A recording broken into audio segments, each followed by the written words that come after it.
Olá para você que nos acompanha no Justificando, estamos direto da redação, ao vivo, para discutir o papel da mídia no julgamento de impeachment. Estou aqui com o jornalista radicado em Londres, Maurício Moraes, ele que trabalhou na BBC e hoje é articulista na Carta Capital. Tudo bom, Maurício? Tudo bom, Breno? Como vai? Também estou aqui com o professor da Fundação Getúlio Vargas, professor de Direito, e procurador da Assembleia Legislativa do Estado de São Paulo, Yuri Karageleskov. Tudo bom, Yuri? Tudo bem, Breno? Vamos lá, vamos conversar sobre esse momento. Ah, já é. Vou começar com o Maurício. O Maurício está na Europa e ele está com uma realidade mais próxima da cobertura internacional da mídia sobre o que está acontecendo aqui. E aí, Maurício, como é que tá? Qual é a sensação dos jornais estrangeiros? Como é que está o clima aí na Europa sobre o processo brasileiro? Bem, eu acho que o clima aqui é um pouco de assombro mesmo, de espantamento com o que está acontecendo no Brasil. É interessante ver como foi a cobertura da mídia internacional, porque à medida que foi se colocando todo o processo de impeachment, eles não estavam entendendo o que estava acontecendo. E a narrativa era até uma narrativa que não era muito fiel aos fatos, tanto porque eles basicamente reproduziam o que estavam vendo na mídia brasileira. Então era aquela narrativa, o povo versus a presidente, e parecia que a nação inteira estava indo para as ruas demandando a saída de uma presidente corrupta. Mas isso foi até as vésperas da votação do impeachment na Câmara, que foi aquele show de horrores, aquele dia do grande constrangimento internacional. Então, quando está se aproximando, a cobertura realmente muda bastante a tônica dela aí. E aquele dia da votação, então, realmente o Brasil cai no descrédito da imprensa internacional mesmo. Eles veem isso como um processo, no mínimo, confuso, um processo totalmente estranho, porque mas é uma presidente que não é corrupta, mas todo mundo que quer tirar ela é corrupto, e aí agora a gente vendo nessa semana especificamente, hoje, ontem, a gente viu a Deutsche Welle na Alemanha, os jornais franceses, aqui os jornais também na Inglaterra, justamente mostrando que o Brasil não é tudo aquilo que a gente imaginava, sabe? O Brasil não é aquele país grande, moderno, que a gente estava vendo. Esse é o Brasil que é o nosso Brasil real, que é um Brasil que aí nos últimos dias ficou um pouco, na visão internacional, com a imagem internacional, extremamente afetada, meio como uma república de bananas aí, dado a essa série de episódios grotescos, quixotescos da nossa política, né? Então eu acho que nesse momento a imagem do Brasil é péssima no exterior e essa inclusive vai ter que ser uma das primeiras missões aí do presidente interino, né? Que vai ter que tentar, ele vai tentar, não sei se será, não vai conseguir, eu acho que muita gente vai estar trabalhando para que ele não consiga, resgatar essa imagem aí que é de um país sério, porque o que a imprensa está mostrando aqui é que de fato está acontecendo algo muito esquisito no Brasil e alguns sim indicam que pode ser realmente, como fez o El País, um golpe.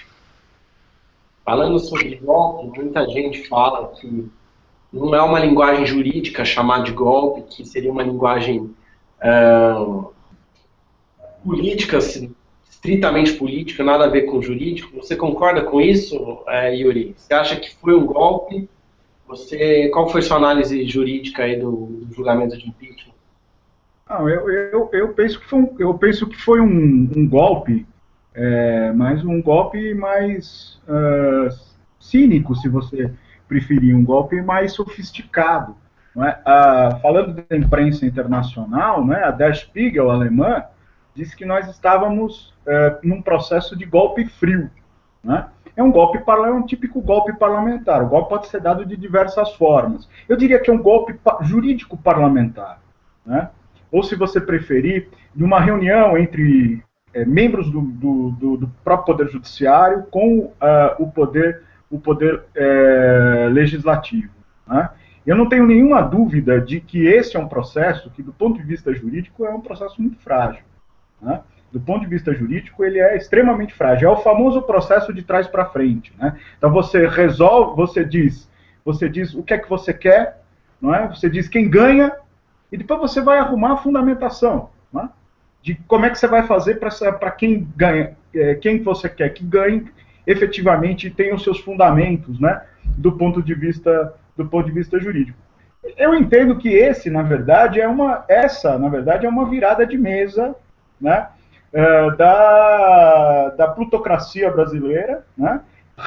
Aliada ao que há de pior no mundo político do Brasil, o gangsterismo político, né?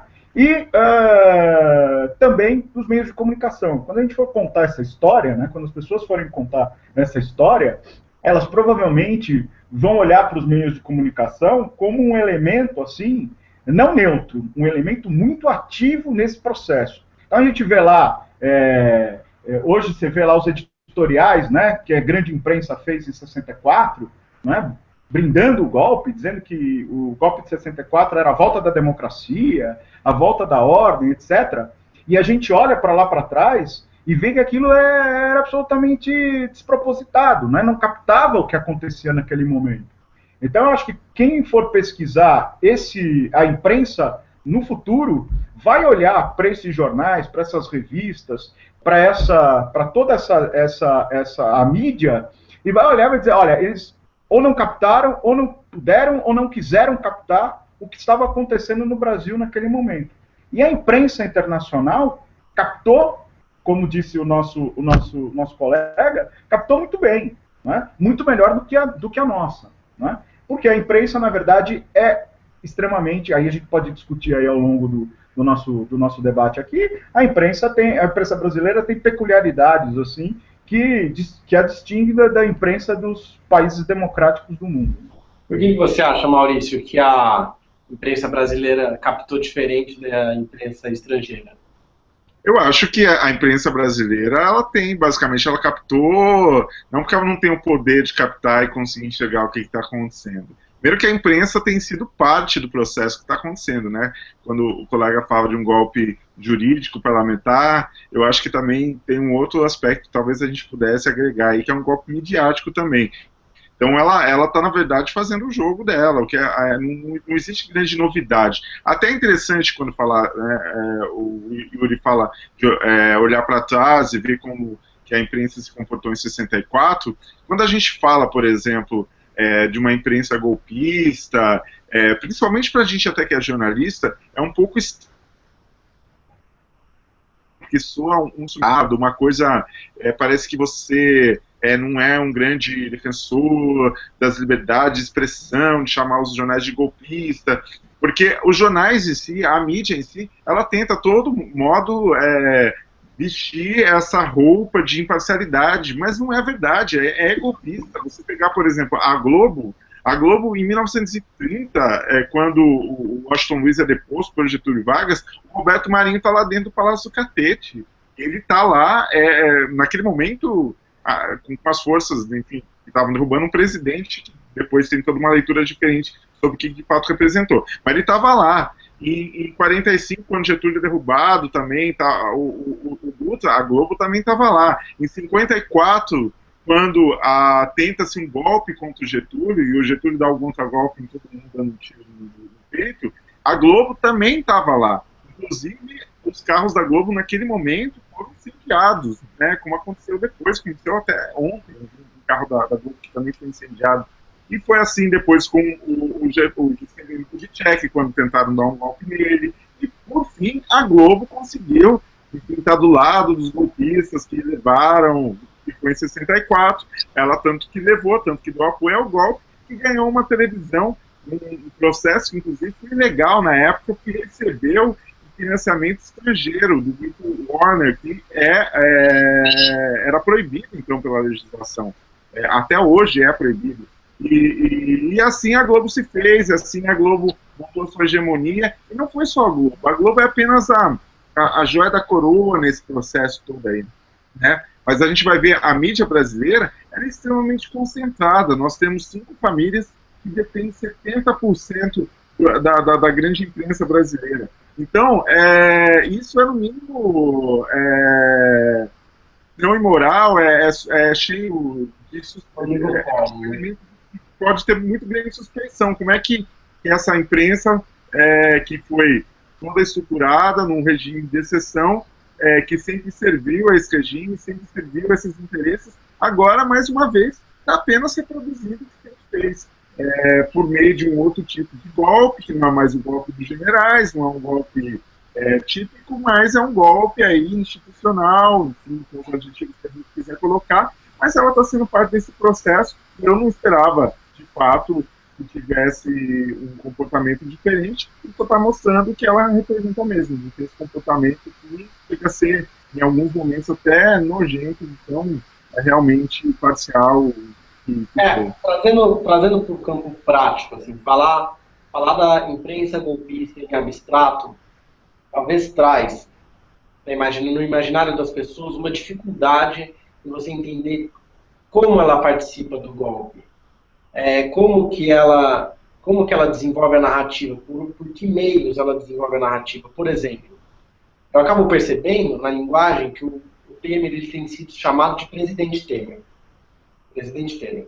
Agora, o Valdir Maranhão, da Câmara, que deu aquela liminar, que, enfim, fez o caos essa semana, não foi uma liminar, mas enfim, ele é chamado de presidente interino. Ele está numa situação muito específica, igual a do Michel Temer. Há um presidente, só que o exercício do mandato está suspenso por uma decisão, e ele é o presidente interino. Só que o Valdir Maranhão, que parece que não agrada uma parte da imprensa, é chamado de presidente interino, e o Temer, que agrada, é chamado de presidente ponto. São coisas meio sutis. Você acha que é assim que se constrói, Yuri, a narrativa para a gente chamar de golpista na prática? É assim que você constrói a narrativa da imprensa? Sem dúvida nenhuma, né? Se você for ver, naquela noite no Jornal Nacional, o Maranhão, que tinha dado aquela decisão anulando a sessão que autorizou o processo de impeachment, se você for ver, ele sofreu mais críticas no Jornal Nacional só naquela noite do que o Cunha em todo o seu mais de um ano à frente da Câmara, na Câmara dos Deputados, não é? A imprensa tem esse papel, olha, ou ela esquece, né, ou ela coloca numa espécie de geladeira assim, das comunicações, o que para o político é terrível, ou ela vai expor as vísceras dessa pessoa que não se coaduna com os interesses que ela vem defendendo. Mas eu queria dizer uma coisa, eu queria dizer com relação ao que se passou hoje, ao processo. Acho que esse é um processo que não se encerra hoje, está longe de se encerrar hoje, né? Mas eu acho que a origem disso, né, na verdade, a péssima qualidade da transição que nós fizemos da ditadura para a democracia, né? Inclusive do ponto de vista constitucional, não implementando das conquistas que foram obtidas com a Constituição de 88. Entre outros pontos, com relação aos meios de comunicação, né? Existe um capítulo todo na Constituição tratando dos meios de comunicação, né? Dizendo, olha, nós garantimos a liberdade de expressão, mas a gente não quer nem a censura estatal, mas a gente também não quer a censura privada, né? A privatização da censura também é ruim, por isso que a gente não quer monopólio, a gente quer que muitas vozes tenham acesso à arena política. E isto, de fato, nunca foi implementado, seja no governo Fernando Henrique, seja nos 13 anos e 5 meses do governo do PT, no governo liderado pelo PT. A verdade é essa. A verdade é que, mesmo nos governos liderados pelo PT, se você pegar ali os ministros das comunicações, os ministros das comunicações são ministros afinados com os canais de comunicação, com a principal rede de televisão do país, que é a Rede Globo, né? Então, esse é um vespeiro que a gente nunca tocou. E nós estamos um pouco provando desse veneno, não é? Nós nunca mexemos nesse pote de veneno, nós estamos provando desse veneno agora, né? É óbvio que há uma narrativa toda a desconstruir o que foi a Dilma e a construir essa nova figura, não é? É o Temer. Quer dizer, acho estranho, o Temer tem lá os seus 75 anos, agora não sei, nós vamos ver na televisão, nos jornais, nas revistas, são favas contadas, nós vamos pensar assim, poxa vida, como é que nós não encontramos esse homem antes para solucionar os problemas dessa nação? Né? Porque de uma hora para outra, o Temer vai ser a panaceia para todos os nossos males, ou pelo menos os males que os meios de comunicação enxergam que são os males do país. Né? É assim mesmo, Maurício, nos outros meios, você percebe por aí, pela Europa, que é um oligopólio assim como o Brasil, a gente nunca mexeu nesse vespeiro que é a democratização da mídia. Eu acho que existem diferentes graus de concentração. A imprensa brasileira é reconhecida como uma das imprensas mais concentradas do mundo. Não é só no Brasil. É um processo, inclusive, bastante parecido na América Latina. Eu estava conversando aqui, eu estou fazendo mestrado aqui, tenho amigos chilenos, argentinos, e é engraçado como a estrutura é bem parecida. Mas não é assim em todo lugar, não. Aliás, eu até vou falar aqui rapidamente, comentar o caso, por exemplo, na Inglaterra, nos países desenvolvidos, onde a democracia, inclusive, é muito mais estabilizada. Aqui existe um processo de regulação da mídia, processo de regulação econômica da mídia, que é justamente o que tentou-se aí levemente debater no Brasil, que é basicamente, uma empresa não pode deter um monopólio comercial de um determinado território, uma determinada população, com um posto de gasolina, não pode, enfim, só uma empresa distribuir para toda uma cidade. Logo, isso é um cartel ou um monopólio, e você precisa quebrar esse monopólio. Pelo menos isso é o discurso, inclusive, liberal. É o discurso, inclusive, que os donos das empresas de comunicação, que adotam esses discursos, que fosse para valer, vale para as outras empresas, para as outras indústrias, por que não vale para a mídia, né? Então é isso, por exemplo, que a Argentina fez. Ela desconcentrou essa concentração de onde que a empresa está atuando, de não ter um monopólio comercial ali numa determinada área. Mas aqui vai além ainda. Existe um processo de regulação até de conteúdo, e não é uma regulação que é censura. Eu confesso que eu tenho medo de debater um pouco de regulação de conteúdo no Brasil, porque um país que acaba de dar um golpe dessa natureza, eu não sei se a gente está preparado para chegar até lá. Mas seria, pelo menos, a gente tem que debater essa concentração na reforma da concentração econômica da imprensa do Brasil. E é isso que, uma vez que a gente vai ter mais vozes, isso vai ser mais plural, e aí é que a gente vai ter acesso a perspectivas de informação, de opinião mais vastas, mais amplas, e é isso que inclusive, ajuda a construir uma democracia mais estável e mais madura, né? Então eu acho que esse, de fato, como colocou o Yuri, é um vespeiro, nem o governo, porque talvez não fosse conveniente naquele momento fazer essa reforma, e, enfim, talvez eu esteja sendo pessimista, mas eu não consigo ver ainda, pelo menos em um curto, médio espaço de tempo, essa reforma ser conduzida no Brasil, mas eu acho que essa é uma reforma primordial, tanto quanto fazer reforma tributária, é preciso fazer a reforma da mídia também, porque o Brasil, de fato, enquanto sociedade, precisa ter maior pluralidade nos seus meios de comunicação. Yuri, essa reforma da mídia aqui no Brasil, como é que está? Existe algum projeto de lei? Tem que fazer isso do nada? Tem que construir com a população? Já existe algo encaminhado? Qual que é a nossa realidade? Não, a realidade é assim. Você tem, por exemplo, uma ação no Supremo Tribunal Federal, que foi ajuizada pelo PSOL, né, que para declarar uma omissão constitucional quanto à não regulamentação dos dispositivos constitucionais que tratam das telecomunicações. Das telecomunicações que eu falo é de rádio e TV, né?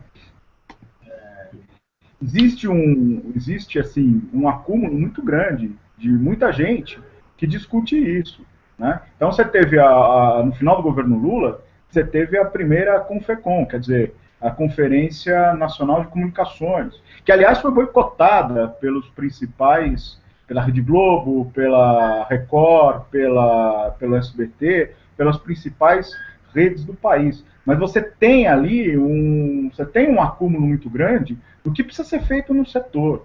Nós temos uma legislação que é muito antiga, né? Uma legislação que é dos anos 60, foi modificada aí um pouco nos anos aí da ditadura, mas é uma legislação que, mesmo se ela fosse cumprida, que ela não é cumprida, porque o Ministério das Comunicações dá algumas interpretações assim um pouco difíceis de você explicar, né? Do meu ponto de vista, são interpretações que ferem a própria legislação e a própria Constituição, mas você tem muito acúmulo. O que se fazer não as pessoas sabem o que deve ser feito, né? Inclusive, existe aí um trabalho internacional muito forte nisso. A Unesco tem diversos documentos dizendo o que são boas práticas na área de comunicação. Então, falta o quê? Falta essa componente política, né? Para se fazer isso. E qual que é o fator que dificulta? É que, veja, a construção do simbólico, das pautas, é uma construção feita pela própria mídia, né? Então, imagina se isso vai ser colocado, se existe o poder de agendamento dos temas que são debatidos, que é um poder que ninguém discute, que a mídia exerce não só no Brasil, exerce no mundo todo, né? Então, como é que você vai colocar em pauta esse debate se isso fere os próprios interesses dessas pessoas que, afinal de contas, estão bem postadas, né? São 5 ou 6 famílias que controlam mais de 90% das comunicações no país. Esse pessoal tem interesse em democratização? Claro que não, porque isso é poder, né? Tem interesse em abrir mão do seu próprio poder? Evidentemente que não, né? Então essa é uma daquelas reformas, junto com a reforma política, que tem que cortar na própria carne, é uma reforma difícil, né? De forma difícil. Uma dessas reformas que você precisa haver uma mobilização social muito grande. Na Argentina houve. Você tem uma ideia, quando a presidente Cristina Kirchner foi entregar o projeto que tinha sido amplamente debatido na sociedade ao Congresso, ela fez o trajeto da Casa Rosada até o Congresso acompanhada por 55 mil pessoas. Não é? Então houve uma mobilização enorme na Argentina e mesmo eles lá tiveram uma discussão, uma dificuldade enorme de implementar, né? Não implementaram completamente, houve uma discussão que foi levada até a Suprema Corte na Argentina. A Suprema Corte disse que a legislação da parte principal era constitucional, mas foi uma briga danada. Quer dizer, no Uruguai, que também fez a sua lei, a nova lei de radiodifusão, também foi uma discussão muito grande na sociedade. O Uruguai é um país menor, é um país com outras características. Então, precisa de uma mobilização muito grande para a gente conseguir tocar nesse ponto. Porque qual é o contraponto a isso? Dizer, não, nós não podemos discutir isso, porque se a gente discutir isso, a gente quer tolher a liberdade de expressão, isso é censura, etc. Mas eu concordo queria, só para finalizar minha intervenção aqui, que nessa parte, queria concordar com o Maurício, acho que esse é o momento que isso não vai entrar em pauta, longe de entrar em pauta. Talvez entre assim, o que fura esse bloqueio da informação, né, esse controle da informação, hoje é a internet, é o que nós estamos fazendo aqui, né? Não acho difícil que se tente, de alguma forma, boicotar, né, limitar essa nossa liberdade de expressão aqui. Acho que já está, inclusive, se tentando, né? Eu vi aí que um deputado já apresentou um projeto que não deve passar, porque imagino que, inclusive, não haja constitucionalidade nisso, que é justamente de punir quem fala mal de político na internet, né? O que é até um pouco pitoresco, porque como é que vai punir? Acho que vai punir os 200 milhões de brasileiros, né? Porque todo mundo fala mal de políticos, seja de um lado, seja do outro. Então, acho que a visão, inclusive, desses nossos políticos é tão pequena, é tão limitada, que está que nem a visão daquele juiz lá que quis bloquear o WhatsApp, né, e bloquear a comunicação. Mas eu só queria fazer um adendo aí ao que você estava dizendo, da dificuldade de fazer uma reforma dessa natureza,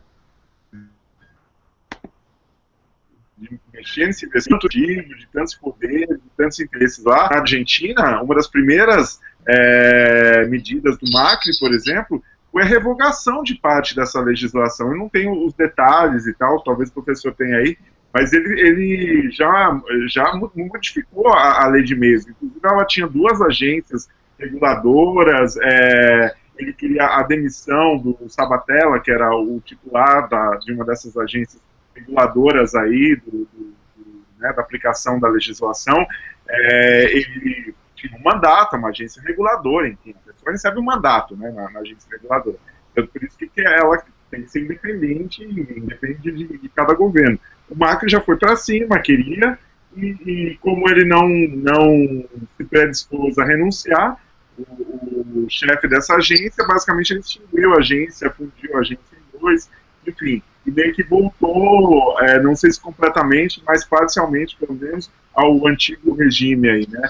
O que mostra justamente o tanto de interesses que tem por trás disso, do tamanho da pressão e de quanto é importante a construção, né, do simbólico, muito embora hoje a gente consiga, como o Yuri colocou aí, furar um pouco esse bloqueio a internet. Porque se não fosse a internet, por exemplo, a Dilma sequer teria ganhado a reeleição dela. E se não fosse pela internet, isso já teria acontecido muito antes, por exemplo. A gente está conseguindo resistir aqui porque a gente encontrou novos caminhos aqui, novos canais também para furar um pouco esse bloqueio monopolista de uma narrativa quase única aí, que é a narrativa da grande imprensa. Yuri, estamos finalizando aqui pelo tempo do programa. O que você gostaria de... Recebi uma pergunta aqui, da interação ao vivo. O que vocês acham das mídias norte-americanas que abertamente se posicionam democratas ou republicanas? Por exemplo, eu vejo que elas quebram um pouco esse mito da imparcialidade. Justificando é muito claro no sentido de uma linha editorial antipunitivista, de um ponto de vista crítico, do lado do direito, etc., se posicionam contra o que ele entendeu ser um golpe. Mas nos Estados Unidos isso é muito comum. Então você tem a Fox News, que ela é republicana, você tem outras emissoras que são democratas. O que você pensa disso, Yuri? É uma evolução? É uma outra alternativa? Não, sem dúvida. Inclusive, no primeiro mandato do Obama, ele disse que passaria, que a assessoria de imprensa da Casa Branca passaria a tratar a Fox News como um partido de oposição que ela era, né? Então você vê como é que nós... quando as coisas estão mais claras, é sempre melhor, né? Agora, eu acho que por exemplo, a Carta Capital fez isso, e faz muito bem, todos os anos faz isso, ela deixa claro. Só que a Carta Capital, ela não editorializa suas informações, esse é o nosso problema. Quer dizer, o jornal vender a ideologia, a opinião, embutida na notícia, né? Isso é muito complicado, né? Isso é muito complicado. Então, eu acho que é um avanço, sem dúvida que é um avanço enorme, né, o que os americanos fazem, né? E aqui nós ficamos nesse jogo de enganações, né? De velados, quer dizer, a Veja não declara em editorial quem ela apoia, mas é nítido, né? É claro, vou dizer que ela não apoia determinados setores, né? Enfim, eu acho que nós somos muito atrasados aí, muito atrasados. Você concorda, Maurício? Seria uma evolução se as mídias dissessem abertamente, por exemplo, se a Globo dissesse abertamente o quanto ela não gosta do governo da Dilma ou do Lula, se a Veja dissesse o quanto ela acha repulsivo abertamente, assim, ao invés de fazer na capa como um conteúdo jornalístico, aspas, isento. O que você, o Yuri, sabemos que não é, mas que atinge a população como se fosse de um jornalismo isento. Eu acho que é necessário, eu acho que existe a questão da parcialidade é um grande mito que não sei por que ainda nas escolas de jornalismo eles insistem com essa história. Eu acho que não existe imparcialidade.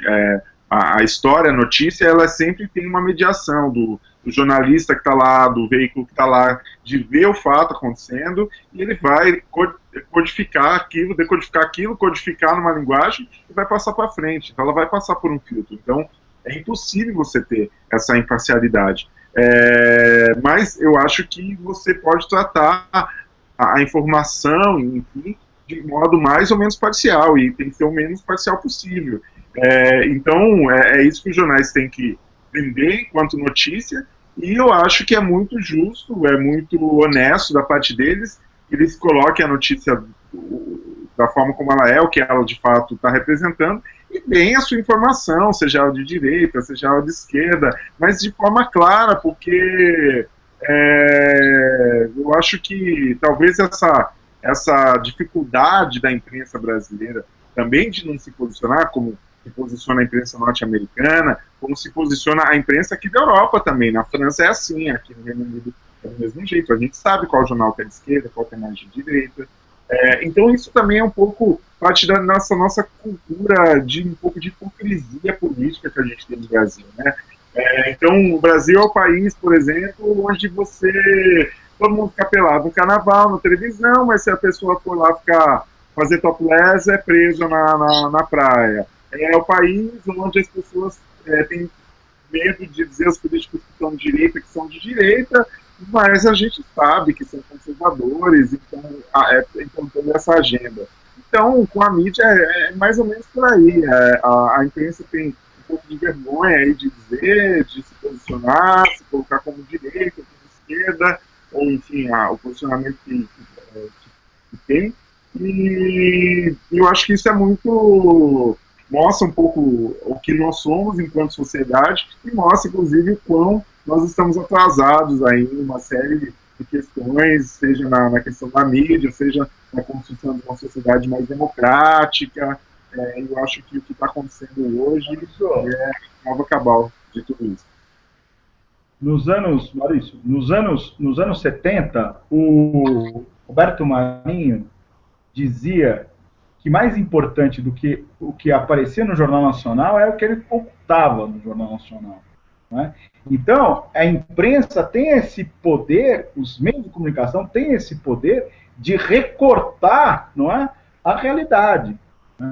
Se você for ler se você for dar uma olhada nesse último livro do Humberto Eco, ele vai dizer isso. Olha, sai no jornal, então aconteceu. Não é que aconteceu e sai no jornal. Não é? Então, aliás, aquilo recomendo, se estiver ouvindo, número 0 dos nossos aí ouvintes. Aí. Achei que você ia recomendar muito além do Cidadão Kane. Oi? Achei que você ia recomendar o Muito Além do Cidadão Kane, aquele documentário. O Cidadão Kane também. Esse vídeo está no YouTube, qualquer um encontra, e é ótimo. Né?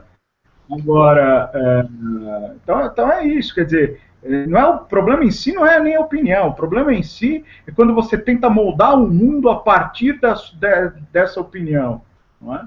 Então isso é complicado, e aí você entra em todas essas técnicas que existem de manipulação, controle da informação, não é? Frame, agenda setting, etc.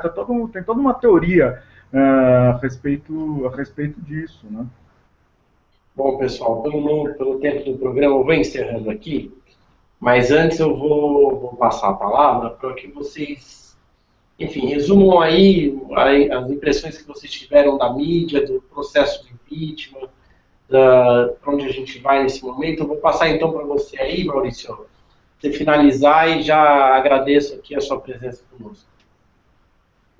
Bem, eu acho que isso tudo está mostrando, como eu disse aqui, o quanto a nossa mídia ainda precisa evoluir, precisa se desenvolver, quanto o Brasil, enquanto sociedade, precisa realmente avançar aí numa série de questões. Eu acho que a cobertura da mídia foi parte desse processo. Esse foi um golpe que teve muitos atores. Eu acho que a grande imprensa no Brasil foi, mais uma vez, um desses atores. Vai agora, nesse momento, daqui para frente, a crise ainda não acabou, a ajuda de estágio, continuará tendo um papel muito importante para legitimar o governo interino aí do Temer. Enfim, eu acho que a gente já disse bastante aqui, tem muito mais a dizer, mas eu só queria deixar uma recomendação também de um filme aqui para as pessoas que estão ouvindo, para assistir aí, talvez se inspirar e tirar suas próprias conclusões um pouquinho de como que é o processo de fabricação da notícia, que é A Montanha dos Sete Abutres. Eu não me lembro do diretor, é um filme em preto e branco ainda nos Estados Unidos, e na primeira metade do século XX, mas que continua sendo extremamente atual e mostra justamente o quanto de disfarçatez, o quanto de bonofismo, o quanto de interesse por trás de cada notícia que a gente vê, de cada informação que a gente vê na TV ou em qualquer outro canal de comunicação. Mas é isso. Agradeço a oportunidade de estar conversando com vocês, foi uma ótima conversa aqui com ele. Vini, muito obrigado. Maravilha, Maurício. Eu que agradeço. Yuri, está contigo. Breno, Maurício, um abraço. Gostei de falar com vocês aqui. Eu queria dizer que eu vejo com muita preocupação a situação do país, né? Acho que o governo Temer é uma aventura, acho que é um governo que padece de legitimidade, né? Não tem legitimidade, a legitimidade das urnas, é absolutamente, digamos assim, formal dizer que nós elegemos a Dilma e elegemos o Temer, porque o programa do Temer não tem nada a ver com a Dilma, né? Acho que pouca gente aqui podia imaginar assim, que votaria na Dilma e teria assim, alguém do DEM no Ministério, o DEM que questionou o ProUni, que questionou política de cotas, né? Alguém do DEM, do Partido Democratas, no Ministério da Educação, né? Ou que teria como chanceler o José Serra, né? Convenhamos, né? Então, acho que há um problema de legitimidade muito grande nesse governo, até pela forma brutal, não é? Brutal com que o governo Dilma foi encerrado do ponto de vista do processo em si. Então, acho que nós vamos ter problemas aí de legitimidade. Acho que a imprensa vai ter um papel aí importante aí em tentar legitimar esse processo, mas acho que vai ser insuficiente, né? E é esse mais o meu temor, porque uma vez insuficiente, um governo sem legitimidade normalmente apela para a força, né? Eu acho que nós estamos diante do encerramento de um ciclo que teve início com a Constituição de 88 e se encerra hoje ou se encerrou ontem, né? É um novo ciclo e a gente vai ter que encontrar uma nova institucionalidade para esse novo ciclo. É isso, meus amigos. É isso que eu tinha que dizer e vamos seguir em frente. Vamos ver onde é que isso vai parar. Vamos que vamos, vai ser preocupante mesmo. Eu queria agradecer a presença de todos e agradecer quem está nos assistindo e falar para você que dá para assinar no canal do YouTube, Facebook, Twitter, temos todas as redes sociais e até uma próxima.